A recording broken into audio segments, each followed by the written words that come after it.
Hi guys, welcome back to my channel. Does everybody see the quality?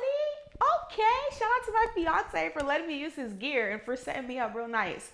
Okay, so just in case you don't know who I am, my name is Jobi and I talk all things faith, music, Jesus, all that good stuff because I am an artist and I really love God for real. Yeah. So today I wanted to talk about something a little bit different. I wanted to talk about something that I read in the Bible recently. I've kind of been on this journey where I'm trying to figure out who God is, learn who God is, and just reestablish my faith. And it's crazy how when you spend a lot of time just kind of away from the Lord, how the very simple things you just lose sight of them and you forget them or they don't become nearly as important to you, your fundamental basics in your faith. And so I feel like God has been kind of leading me back to that stuff. And so I just started off with square one, which in my opinion is the book of John.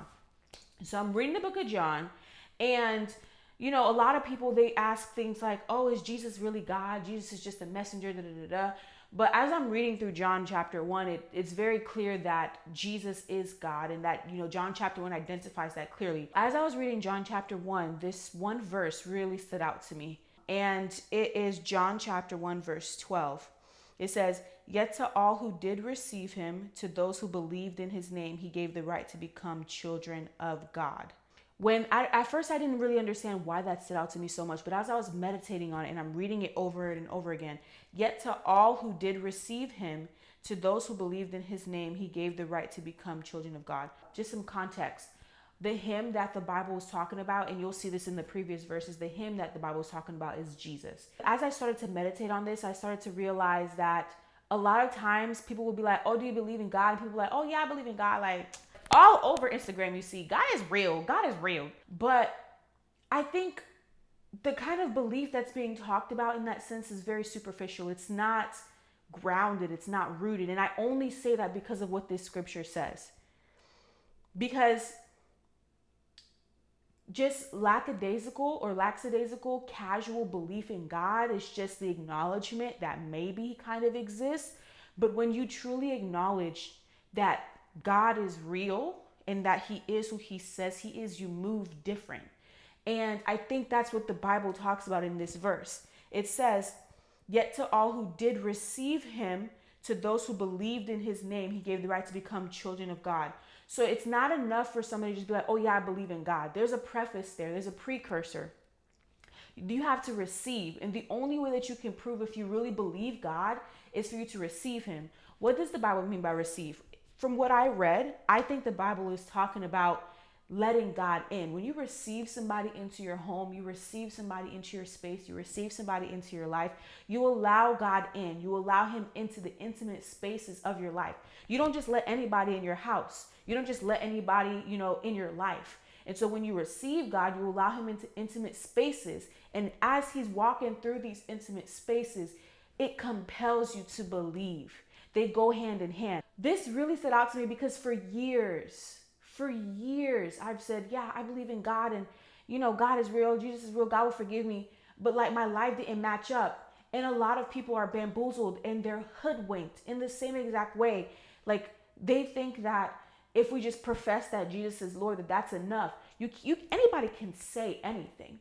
Anybody can say Jesus is Lord. Anybody can say God is real. First of all, which God are we talking about? Are we talking about the one true God? Are we talking about Jesus Christ?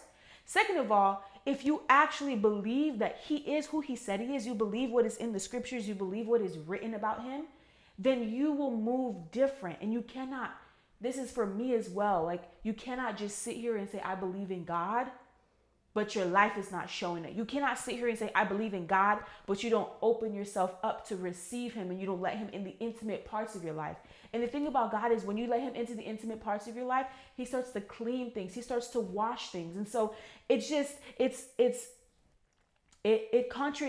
contradictory for you to say, and this is for me as well, for the life that I used to live. It's contradictory for you to say, oh, I believe God, I believe in God, but your life doesn't look like it. Because your life looked that way, that means you haven't received him and you haven't let him into the intimate spaces. And so that is what I got from that verse. And that is what I really, really felt on my heart to share. Like, man, like if we believe that God is who he says he is, if we believe that Jesus is who he says he is, then let's actually receive him. Let's let him into our intimate spaces and our intimate places in our life. And not just that, when you see people who there's a clear contradiction going on, where the way that they live and the way that they profess, they don't match up, let's hold space and grace for them and just pray for God to allow the receiving part to come into play, for the belief to be so strong and so real that they feel compelled to receive, that they cannot help but open their arms wide to the Lord and say, Jesus, here I am, as opposed to just coming off with condemnation. But yeah, guys, that's all I wanted to say. I really hope you enjoyed this video. Let me know what you think. You know, what scripture in John chapter 1 has stood out to you and why? I would love to know why, and I would love to read about it. So yeah, thanks so much for watching, guys. This is Jobi signing out.